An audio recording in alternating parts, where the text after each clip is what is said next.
It's very important to understand that respect for mistake making is not about embracing mistakes across the board and at all times.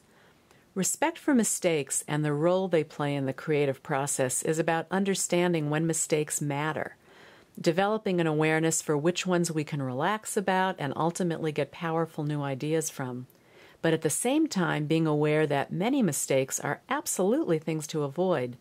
It's simply untrue and counterproductive to pretend that mistakes are always welcomed events.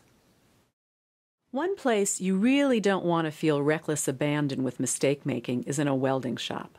In that setting, mistakes can have extremely serious consequences. Welding equipment heats up to between 7 and 11,000 degrees Fahrenheit, temperatures hot enough to literally melt steel. Sharp tools for cutting steel really have to be respected and treated with a great deal of caution. In settings like this, safety is essential and mistakes can have serious consequences. And then, even when you get on top of safely operating all the equipment, non-safety related mistakes, things like cutting your material too short or welding in the wrong spot, can still happen. Those are mistakes which are hard to erase.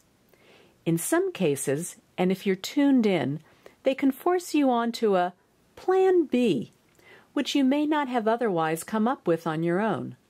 Sometimes it can spawn a whole new way of thinking.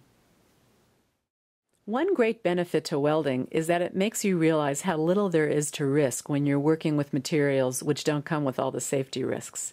After carrying around heavy pieces of steel that could fall on you and break your toes, cutting it with impossibly sharp and fast electric saws, welding with implements so hot they can literally give you a sunburn just from not being properly covered, you really get to appreciate how little there is to risk with paint, collage, clay, and all those other very user-friendly materials.